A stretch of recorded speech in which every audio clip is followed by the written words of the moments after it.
Salam dəyərli izləyicilər, bu günləri mərci şorbası hazırlayıram. Yanında da çörək bişirəcəm. Deməli çörəyimiz eynən təndir çörəyi kimi olacaq. Səhifəmdə də hansı ki paylaşmışam bu formada çörəyin hazırlanmasını.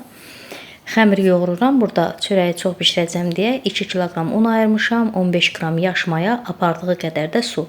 Qəşəng yumşaq xəmir əldə etmiş oluram. Deməli xəmirə nə duru yağ qatmıram, nə şəkər tozu qatmıram. Eynən dədə-baba üsulu ilə qədimdə nə formada çörək bişirilirdisə təndir çörəyi, həmən formada da xəmiri yoğururam. Yoğurandan sonra üzərinə duru yağ biraz əlimlə gəzdirirəm ki, üzərinə salafan yapışmasın. Qoyuram xəmirimiz acısın. Xəmirimizin tez acması üçün, çəkiliş etdiyim üçün sobanı yandırıram, istilədirəm. Sonra biraz söndürəndən sonra xəmiri qoyuram ora ki, tez acısın. Keçək mərci şorbasını hazırlamağa. Burada da mərci şorbasını çox az hazırlamıram. Qazanımız biraz böyük olduğuna görə qədərini də sizə indi deyərəm inşallah. 5 ədəd orta boylu soğanı xırda-xırda doğrayıram.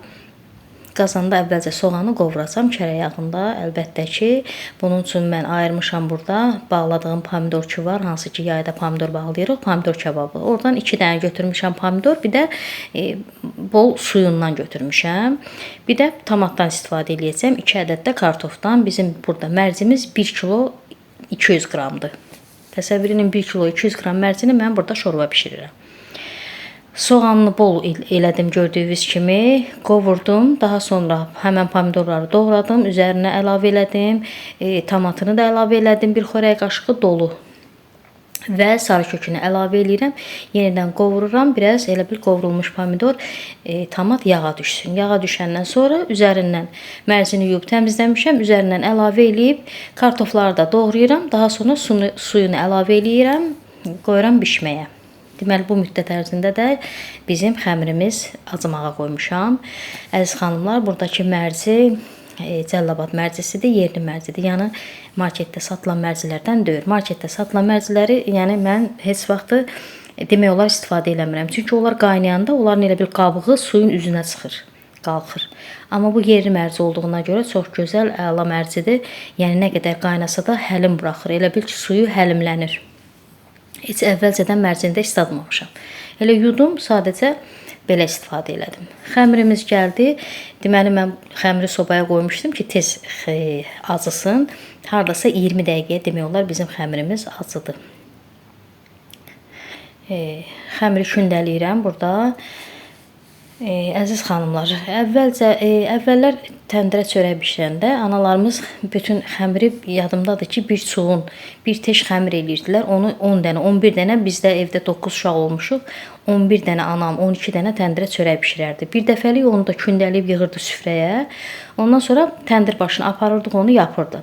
Amma indi biz bunu ev şəraitində bişirdiyimizə görə, sobada bişirdiyimizə görə mən xəmirin hamısını birdən-birə kündələmirəm. Hərçənd ki, burada 10 dənə çörək yoxdur. Amma yenə olsun 3 dənə, 5 dənə olanda da mən elə bir dəfəlik xəmiri kündələmirəm. Ona görə ki, sobada bir-bir bişirənə qədər vaxt keçir. Kündəyə düşmüş xəmirlər çox yayılır da, kündəyə düşür. Ona görə 2 kündə eləyirəm, bişirirəm birin, ikincini qoymaq vaxtı gələndə o bir kündəni kündələyirəm. Belə-belə kündələri hazırlayıram, bişirirəm. Çörəyimizin üzərinə ayran vuracam, qatığa biraz su əlavə eləyirəm. Ayran düzəldirəm.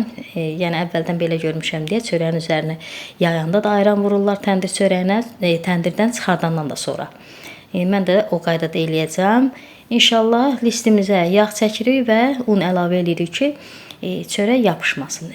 Ola bilər yüngülvari listə yapışsın, o da problem deyil. Elə bil bıçağın ucu ilə biraz belə əl vurur, qaldırırıq, rahatlıqla qopur.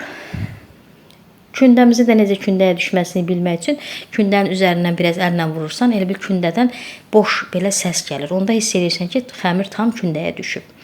Həmən vaxtı götürürük, yayırıq, bişiririk. Yayanda da fikir verirsinizsə, uzun sov forma verirəm. Yəni çox qalın çörək bişirmirəm, təndir çörəyi kimi. Ötürürəm sobaya. Sobamızın dərəcəsi burada 300 dərəcədir. Bəzi xanımlar çörək paylaşmışam səhifəmdə çörəyin hazırlanmasını. Orada suallar olub ki, neçə dərəcədə bişirirsən? Mən o çörəkləri 220-250 dərəcədə bişirmişdim o vaxt köhnə duxovkada, sobada. Amma bugünkü çörəklərimizi 300 dərəcəli sobada bişirirəm. Bu da mebel arası soba deyil. Mebel arası sobam var, o 250 dərəcəyə qədərdir, elə də güclü deyil. Yəni çörəyə görə güclüdür. Çox gözəl duxovkadır, amma çörəyə görə biraz zəifdir. Bu elə bir itimat sobasıdır, böyük sobadır biraz. 300 dərəcəyə qədər qızdırır. Mən bu sobada bişirdim. Yəni bildirmək istəyirəm ki, çörəyi nə qədər iti xodda bişirsəz, o qədər yaxşıdır. Necə məsəl üçün təndirdə çörək bişirəndə onun dərəcəsi mən deyərdim bəlkə 300 dərəcədən də çox isti olur təndir. Çörəyimiz hazır oldu. İkinci çörəyin də üzərinə yağ çəkirəm. Burada ona görə yağ çəkirəm ki, bəzi xanımlarımız kommentdə mən yazmışdılar ki, bizim analarımız vaxtı ikən təndirə çörək bişirəndə çörəyi çıxardandan sonra üzərinə kərə yağı çəkirdilər. Mən də onların xətrinə çörəyin birinə bu formada kərə yağı çəkdim. Yəni əslində mən çörək çıxardandan sonra üzünə də ayran vururam. Amma çörəyin birinə belə kərə yağı kəsdim. Daha doğrusu çəkdim ki, xanımlarımız görsün. Ayran da olar, yağ da olar da, yəni çörəyin üzünə. Kim necə istəyir. Gözəl, əla çörəyimiz alındı. Həqiqətən çörəyin ətri inanın ki, evə dolub. Sonda da 2 dənə qəşəng koka eləyirəm nəvələrim üçün. Hansı ki, biz də uşaq olanda analarımız bizim üçün də təndirə axırda balaca kokalar eləyirdilər. Çox da maraqlı olurdu biz üçün. Çox sevinirdik. Elə bilirdik ki, o kokaların xüsusi dadı başqa olurdu biz üçün.